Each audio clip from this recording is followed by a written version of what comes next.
As I grabbed extra chairs from the garage while making dinner for my wife's family, I overheard her brother whispering how he could never believe she settled for someone like me. 3 days later, my iMessage was flooded with 47 desperate messages begging me. Something felt off about Alexandra the week before her family dinner. Not the normal kind of off like when she's stressed about work or annoyed I left my boots in the hallway again. This was different. She kept checking her phone when she thought I wasn't looking, switched tabs whenever I walked behind her laptop, and started taking calls in another room. After 7 years together, you develop a sense for these things, like how you can tell when a wall isn't plumb just by looking at it. Look, I never thought I'd be writing one of these posts. I'm not the type to air dirty laundry online, but I'm sitting here at 3 a.m. with a glass of Jack Daniels, still in disbelief about how my life imploded in just 3 days. I need to get this out somewhere, and you internet strangers are getting front row seats to the show. Some background. I'm James, 34. I built my construction business from scratch after dropping out of Riverside Community College. Started with just me and a beat-up Ford F-150. Now I've got 5 crews running projects across the county. Nothing massive, but it pays the bills and then some. Alexandra, 32, is my wife of 7 years. I supported her through USC Gould School of Law, paid tuition, rent, everything while building my business. She comes from an upper-middle-class family that never really approved of the blue-collar guy their daughter brought home. Her dad, Elijah, is some kind of financial advisor. Her mom, Pamela, is in real estate, and her brother, Thomas, thinks his business degree makes him God's gift to capitalism. Here's the thing. I always knew they thought she could do better. The side comments about my little business or asking when I'd go back to school never stopped. But Alexandra always defended me, or so I thought. Last Saturday was the annual spring dinner at our place, a tradition Alexandra insisted on to show off our home to her family. I spent the morning prepping the yard, pressure washing the deck, and helping with the cooking. Everything had to be perfect for her family. I'd been up since 6, getting the smoker ready for the brisket I'd been dry aging all week. Alexandra was more tense than usual, snapping at me for small things, but I chalked it up to the usual family dinner stress. Everyone arrived around 4. Her parents, her brother Thomas and his wife, her younger sister Magnolia, who's still in grad school. Alexandra's mom immediately started critiquing the living room furniture arrangement, while her dad asked pointed questions about how business was going, with that tone that suggested he was waiting for me to admit failure. By 6, we were ready to eat. I'd set up the dining table with our good plates, the ones we got as wedding gifts and barely use, but realized we needed 2 more chairs from the garage. As I headed out through the side door, I heard voices around the corner of the house. Thomas and Alexandra were standing by the azaleas, sharing a cigarette, which was weird since she supposedly quit 3 years ago. I was about to call out when I heard my name. I froze. Thomas was saying how he still couldn't believe she married this, and that their dad was right. She needed to divorce me before having kids and getting stuck forever. What Alexandra said next felt like taking a sledgehammer to the chest. She was already working on it, and her lawyer said that they could take half my business too. I stood there, completely numb, as they laughed about how I had no idea what was coming. They kept talking, something about someone named Dominic being a much better fit for her, and how she'd wasted her best years with me while I was playing construction. Have you ever had a moment where your entire reality just shifts? 7 years of marriage, the countless nights I stayed up helping her study for exams, the vacations we skipped so she could afford law textbooks, the extra jobs I took to cover her student loans. All of it suddenly looked different in the harsh light of what I just heard. But I didn't yell, didn't confront them. Something inside me went ice cold. I quietly backed away, grabbed 2 folding chairs from the garage, took 3 deep breaths, and plastered on the fakest smile of my life. Walking back inside, I caught a glimpse of myself in the hallway mirror. I looked perfectly normal. Inside, nuclear wasteland. The rest of that dinner was surreal. I poured wine, carved the brisket, laughed at her dad's terrible jokes, and watched my wife, this stranger across the table, act like everything was normal. I studied her face, trying to find the woman I married. Had she always looked at me with that barely concealed contempt, or was I just seeing it now? When her mom complimented the food and asked for my secret recipe, I nearly lost it. 7 years of family dinners. And now she decides I might have something worth knowing? I explained the dry-aging process with mechanical precision while my brain screamed. At one point, her sister Magnolia gave me this weird look, like she was trying to figure something out. She's always been the only decent one in that family. I wonder if she knew. After dessert, Thomas raised a toast to family and future changes, looking directly at Alexandra with this smug little smirk. I clinked glasses and drank, thinking about how satisfying it would be to break that crystal stem across his face. When they finally left around 11, Alexandra started cleaning up, humming to herself. Humming like she hadn't just destroyed our entire life. I told her I'd finished the dishes and she should get some rest. She kissed my cheek and said I was such a good husband. The audacity nearly made me vomit. After she went to bed, I checked her laptop. Password protected. New for her. But I knew she used the same pattern for most accounts. Third try, I was in. The emails to her lawyer started 3 months ago. The plan was to file after she secured a partnership at her firm, using my income to help her status, then divorcing me once she locked it in. There were spreadsheets documenting my business assets, our accounts, even a timeline for the divorce. And there it was, a transfer record showing she'd been moving small amounts to a separate account for months, just under amounts that would trigger notifications. Smart lawyer, smart. I checked our joint savings, $20,000 missing. The money I'd been putting aside for the business expansion, our future. Then I found the texts with someone saved as D. Apparently, Dominic wasn't just a better fit. He was already test driving my replacement. The texts went back 6 months. 6 months. I didn't sleep that night or the next. I called in sick to work on Monday, first time in 3 years, and met with a divorce attorney while Alexandra was at the office. Guy named Mike, who a buddy recommended. Told him everything, showed him the screenshots I'd taken. Mike laid it out straight. In California, she could potentially get half my business value since it grew substantially during our marriage, even though she never lifted a finger to help with it, even though I built it from nothing while supporting her through school. When he told me the potential settlement amount, I almost blacked out. Everything I'd built, everything I'd sacrificed for, cut in half and handed to the woman who was planning to blindside me. I remember asking Mike, "So, what, I just bend over and take it?" He started talking about amicable settlements and minimizing damages, but I was already gone mentally. Something fundamental had shifted inside me. That night, Alexandra asked if I was feeling better, brought home soup, acted concerned. I played along, said I was just tired, probably coming down with something. She suggested I see a doctor. The performance was Oscar-worthy. I nodded, thanked her for caring, told her I loved her. She said it back without hesitation, those 3 meaningless words falling from her lips while she planned my financial execution. I watched her scroll through Instagram as we sat on the couch, stopping to like a photo of us from last Christmas that her sister posted. The caption read, #couplegoals. I nearly laughed out loud. It was like living with a stranger wearing my wife's face. Every movement, every word felt calculated. Had she always been this person? Had I been blind for 7 years? Or had she changed? Does it even matter? Here's the thing. I've never considered myself a vindictive man. When contractors try to screw me over, I usually just cut ties and move on. When clients don't pay on time, I work with them. But this was different. This wasn't business. This was my life. As I lay awake that second night, watching her sleep peacefully beside me, probably dreaming about spending my money with Dominic, something hardened inside me. Clarity I've never felt before. You see, Alexandra and her family always underestimated me. They saw the calloused hands and lack of degree and assumed I was simple. They never understood that building something from nothing requires intelligence, strategy, patience.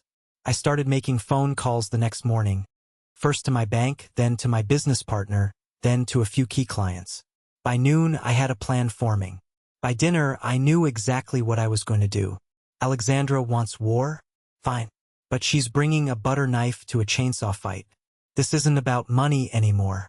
It's about showing her and her entire family exactly who they decided to mess with. The loser they looked down on for 7 years is about to give them a masterclass in consequences. So here I am, 3 days after that dinner, finalizing my blueprint for demolition. And just like any good construction project, you need to lay the groundwork before you build. Tomorrow, everything changes. Alexandra thinks she's got it all figured out, but she has no idea what's coming. Neither does her family. Or Dominic, whoever the hell he is. I supported her dreams for 7 years. Now I get to watch hers crumble in real time. Update. First, thanks for all the support on my last post. Never expected that kind of response. For those asking if I've calmed down or if I'm thinking more clearly now. Nope. Still pissed. Still moving forward, just more strategically now. Look, when you build something with your hands, you learn that rushing just creates problems you'll have to fix later. Revenge is the same way. It needs a proper foundation. The morning after I posted, Alexandra left for work like any normal day. Kissed me goodbye, reminded me to call the plumber about that leaky faucet in the guest bathroom, asked if I could pick up her dry cleaning. The absolute normality of it was surreal, like watching someone sleepwalk through a minefield they planted themselves. As soon as her car pulled out of the driveway, I got to work. First order of business was securing my actual business. Called my accountant for an emergency meeting at the Starbucks down the street from my office. No way I was doing this over the phone or at my workplace where employees might overhear. Here's the thing. When you're building a business while supporting someone through school, you make compromises. Sometimes you don't document everything perfectly. Sometimes you cut corners on paperwork because you're exhausted from working 14-hour days. Alexandra knew this, had even helped with some of our early tax filings when we couldn't afford a proper accountant. The Starbucks meeting was eye-opening. My accountant, let's call him Frank, looked like he hadn't slept in days. Turns out Alexandra had already contacted him, asking innocent questions about business valuation methods and ownership documentation. Claimed she was helping me prepare for a potential investor meeting. Frank, not knowing what was happening, had given her some surface-level info but felt uncomfortable enough to flag it. When I told him what was really going on, the color drained from his face. "James, I need to show you something," he said, pulling out his tablet. He opened a series of documents showing my business transactions from the past 3 years. These highlighted ones? They don't quite add up. Turns out Alexandra had been doing more than just planning a divorce. She'd been creating a paper trail to make it look like I was mishandling business funds. Small discrepancies in dates, amounts moved between accounts at odd times, invoices with inconsistent numbering. Nothing illegal, she was too smart for that, but enough to make things look messy in divorce court. Enough to justify bringing in a forensic accountant who would cost me thousands and find absolutely nothing wrong, but would drag out proceedings for months. Frank and I spent 3 hours documenting everything properly, creating clear trails showing all transactions were legitimate. We accelerated payments to suppliers, paid off equipment loans early, and documented Alexandra's complete non-involvement in the business operation. While we worked, I got a text from Magnolia, Alexandra's sister. This was unusual. We've always been friendly but rarely text directly. She asked if we could meet for coffee sometime soon, said she needed to talk about something important. I agreed to Saturday morning, wondering what that was about. Next stop, the bank. I'd been stewing on something Alexandra's brother had said at that dinner, a comment about their parents helping her. When the time comes. I had a hunch, and hunches in construction often save your ass. At the bank, I spoke with our financial advisor. Confirmed what I suspected. Alexandra had applied for a home equity line of credit against our house 2 weeks ago. The house that's primarily in my name because I made the down payment with pre-marriage savings. The house that I renovated myself, adding nearly $100,000 in value. I was still listed as a required signatory, but the paperwork was moving through the system. 1 more week and she would have had access to about $200,000 in cash that I would be partially responsible for repaying. The advisor seemed uncomfortable when I explained I didn't authorize this. After showing my ID and marriage certificate, I was able to cancel the application. Then I moved half of our joint savings into my personal account. Exactly the amount I had contributed. Is that petty? Maybe. But it's a hell of a lot less than she was planning to take. When I got home, I did something I'm not proud of, but desperate times and all that. I installed tiny recording devices in our living room and bedroom. Completely legal in California since it's my house too, but definitely crosses an ethical line. I also set up a camera in our home office, angled toward her desk. Then I took the dog for a walk around the neighborhood, like nothing was wrong. Waved to the neighbors, tossed a ball for the Jenkins kid, picked up some dog poop with a little plastic bag while casually planning the complete dismantling of my marriage. Normal Tuesday stuff. That night, over dinner, Alexandra seemed distracted, checking her phone constantly. When I asked about her day, she gave vague answers. Then her phone buzzed again, and I caught a glimpse of the name on the screen. Dominic. Who's Dominic? I asked, keeping my voice casual while reaching for more pasta. The fork paused halfway to her mouth, just for a second. Oh, new client at the firm. Time-sensitive case. Then she put her phone face down on the table. That slight hesitation told me everything. 7 years with someone, you notice these things. Must be important if he's texting you during dinner, I said. Still Mr. Relaxed Husband. She gave me this tight smile. You know how it is. Some people don't respect boundaries. The irony almost made me choke on my garlic bread. After dinner, she said she needed to finish some work and disappeared into the home office.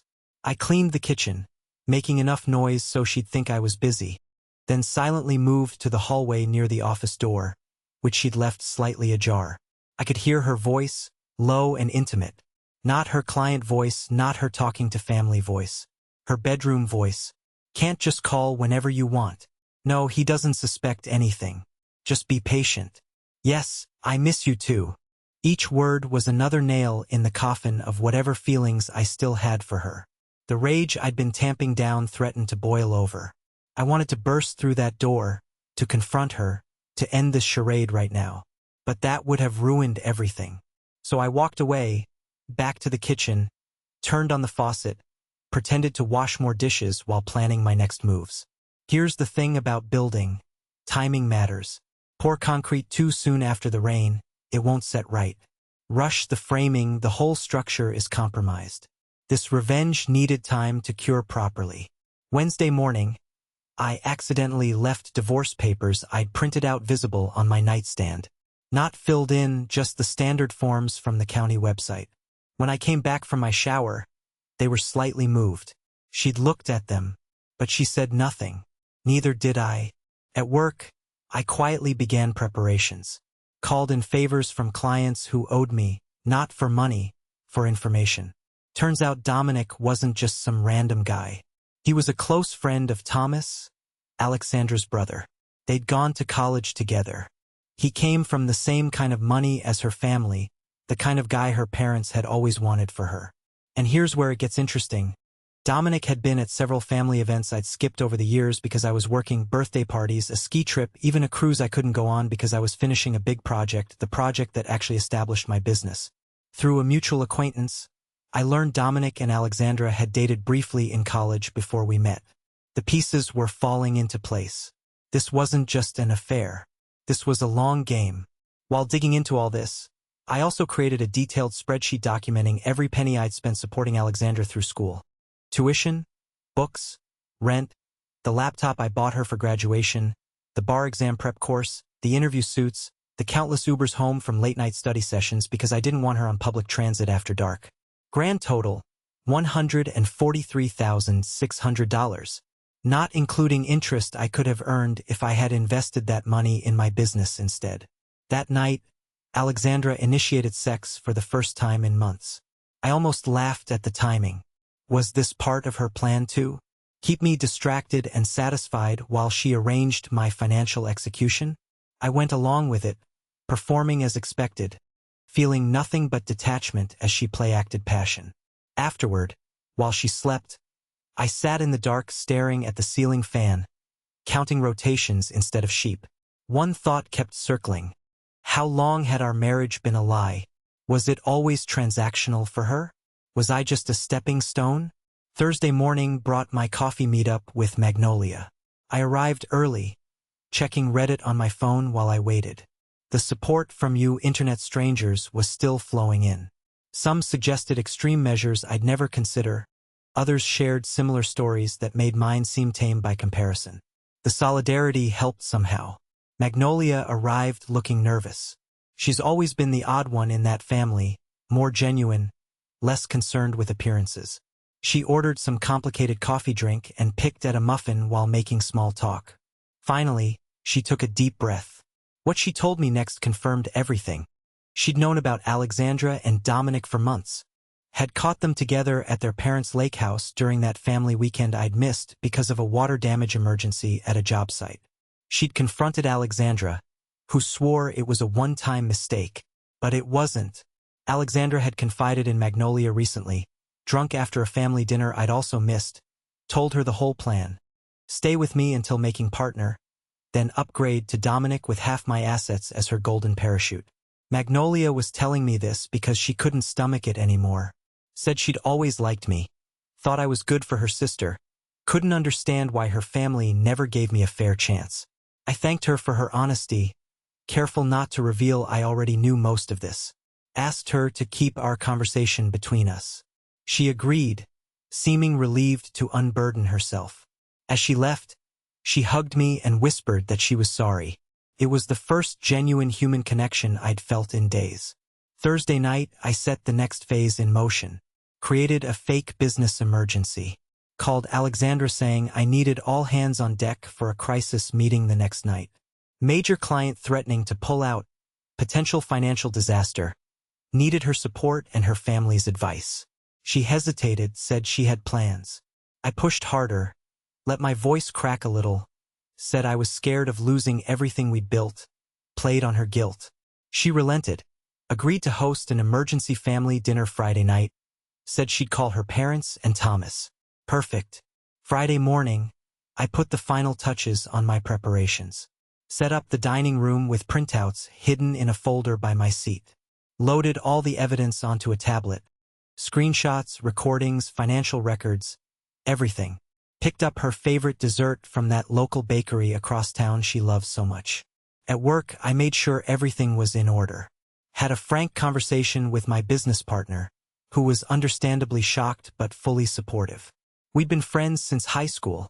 He knew what Alexandra's schooling had cost me in more ways than one. When I got home, Alexandra was already there, setting the table with our good plates again. The symmetry wasn't lost on me. Another family dinner, same stage, entirely different play about to unfold.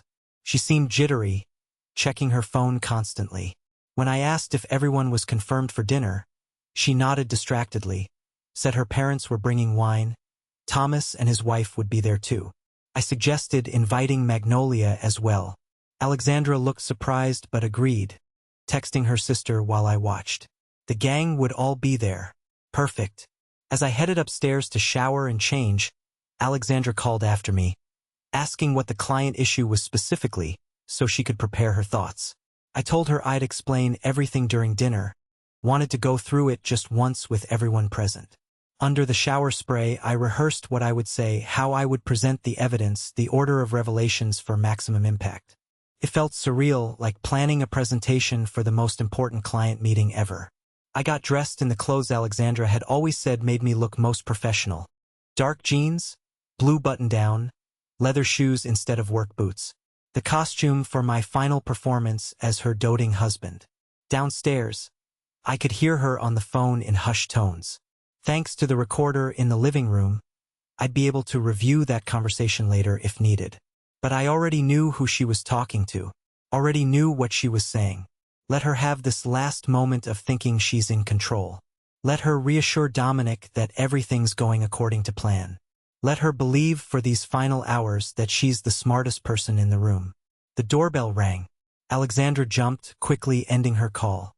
Her parents arrived first, her father bringing an expensive bottle of wine as promised.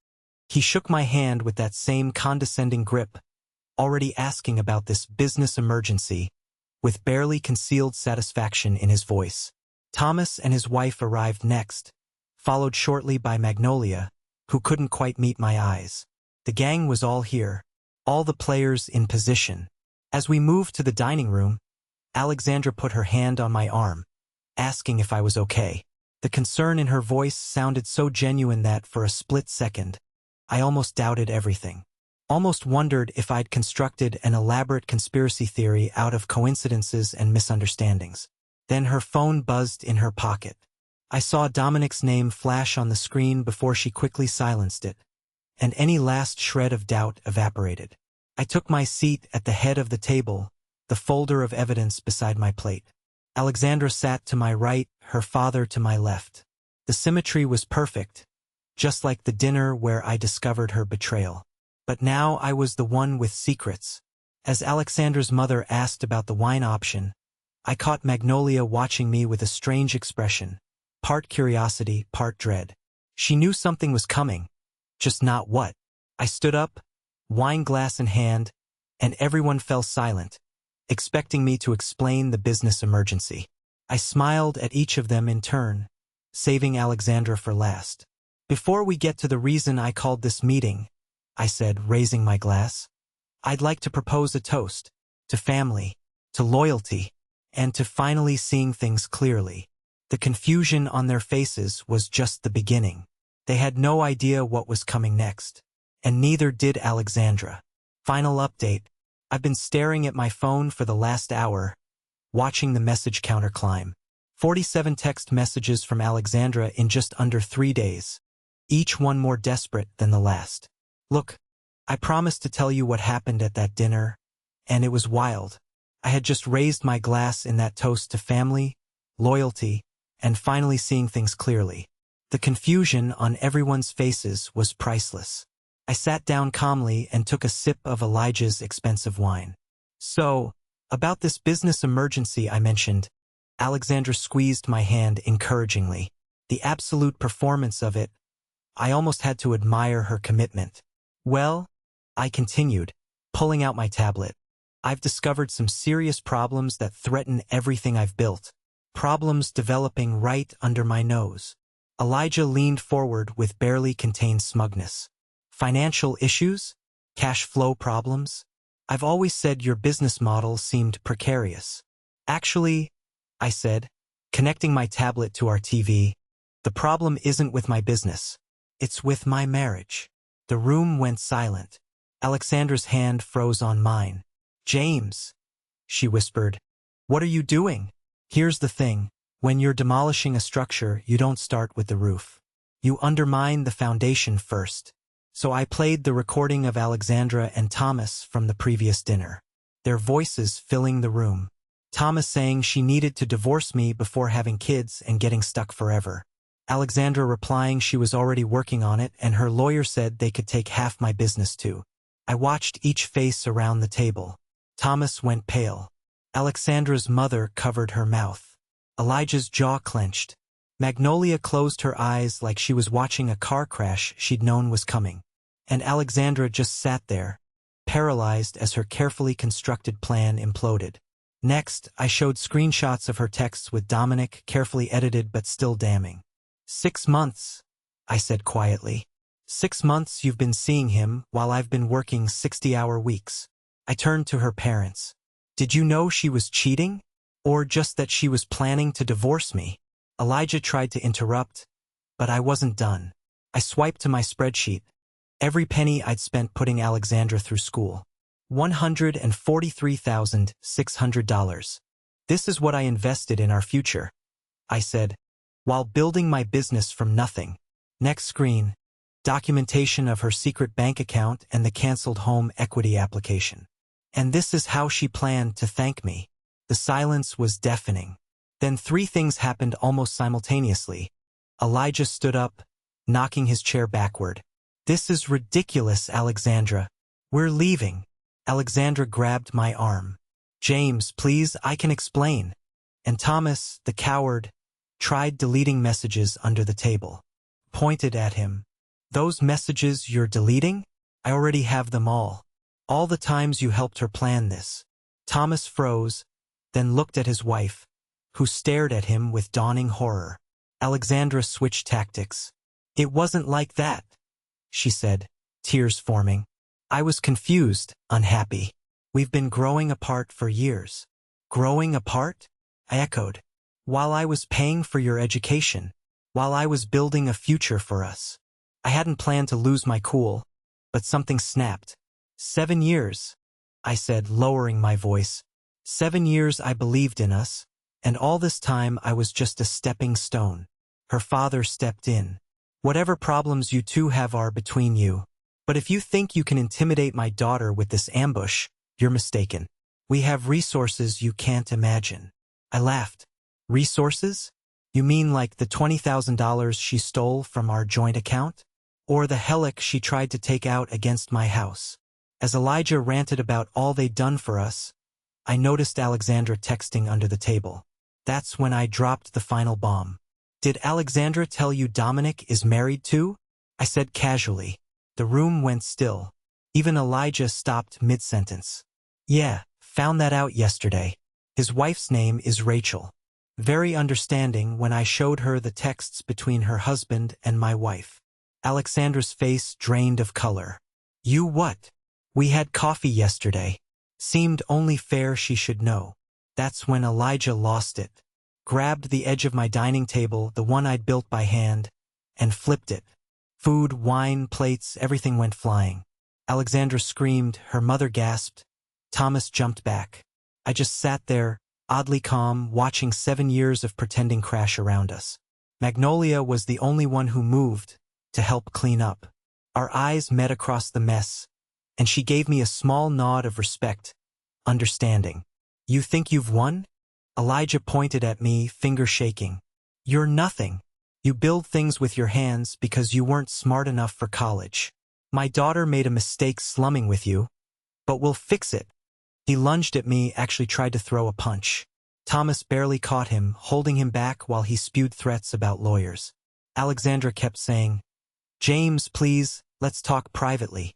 This isn't how I wanted. How you wanted to divorce me. To take half of everything I built while with someone else. I shook my head. There's nothing to talk about. I opened the front door. I think you should all leave now. Thomas dragged his father out. Magnolia was the last to leave, pausing at the door. I'm sorry, she said quietly. I always thought you deserved better. Then it was just Alexandra and me in our destroyed dining room. Where are you going to go? She asked, her voice small. I already have a hotel room, I said. I'll be back for my things tomorrow when you're at work. You planned all this? She whispered. I learned from the best, I replied, grabbing my pre-packed overnight bag. As I walked out, she called after me. You'll regret this. My father wasn't bluffing about the lawyers. I didn't respond. Some foundations are too damaged to rebuild on. That night at the hotel, I slept better than I had in months. The next day, I went back while Alexandra was at work, packed what mattered.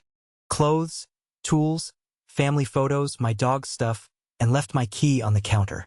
I'd already rented a small apartment near my workshop. Not hiding, just creating space. Called my employees and explained I'd be working remotely, dealing with personal matters. For 2 days, I stayed off social media, ignored emails, focused on setting up my new place. The dog adjusted quickly. Animals know when something's wrong in a house. On the 3rd morning, I finally turned my phone back on. It immediately started buzzing. 47 iMessages from Alexandra, ranging from furious to pleading. The first ones were all caps rage. How dare you embarrass me like that? And, you've ruined everything. Then they shifted. James, please call me. We need to talk. And, I know I made a mistake, but we can work through this.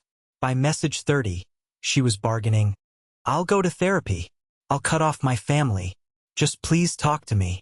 Message 45 was simple. I'm sorry. The final 2 came at 3:14 a.m. I told Dominic everything about the money, about the divorce plans. He says we should still be together. And then he just called to break things off. Said he's trying to save his marriage with Rachel. I have nobody now. I read through them without responding, feeling nothing but tired. Not satisfaction, not vindication, just emptiness. Like finishing a tough job and realizing the client will never appreciate the work. As I scrolled, another message popped up. James, I know you've read these. Please just tell me what you want. Money? The house? I'll sign whatever you want. After everything, she still didn't get it.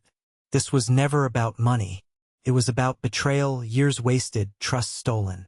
I finally responded, "I've already sent the divorce papers to your office. All I want is for this to be over quickly." Her reply came instantly, "Can we meet? Please. Just to talk." Before I could respond, my phone rang. My lawyer, Rachel, Dominic's wife, had reached out to him after I'd shown her the evidence. She'd done her own digging and discovered Dominic had pulled similar schemes with other women. She wanted to compare notes for our divorce proceedings. As Mike talked, I looked around my sparse apartment. A mattress on the floor, boxes unpacked, the dog watching me with patient eyes.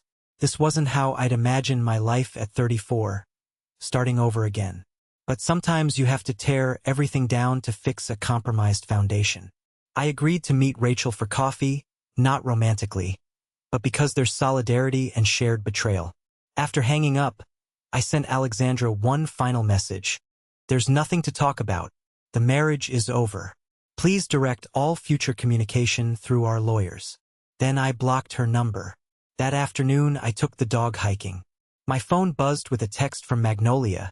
"Heard you moved out. Alexandra is staying with our parents. Dad's on the warpath, but Mom's finally asking questions about what really happened. Think his perfect daughter facade is cracking." I replied, "Thanks for letting me know. Hope you're okay in all this." Her response, "I am better than okay, actually. Finally told them I'm dropping out of the program they chose for me to pursue what I actually want. Guess your courage was contagious." As the sun set, I watched my dog explore, tail wagging without care. 7 years gone. Countless hours, work, a future planned and destroyed. But also freedom, truth, a chance to rebuild something authentic. My phone buzzed. Rachel confirming our coffee meetup with a link to a support group for people dealing with divorces involving financial deception. Apparently, it's more common than I realized. I pocketed my phone and called the dog. Time to head back, make dinner, maybe unpack. Small steps, one day at a time. Like any good building project, the foundation comes first, and this time I'm making damn sure it's solid.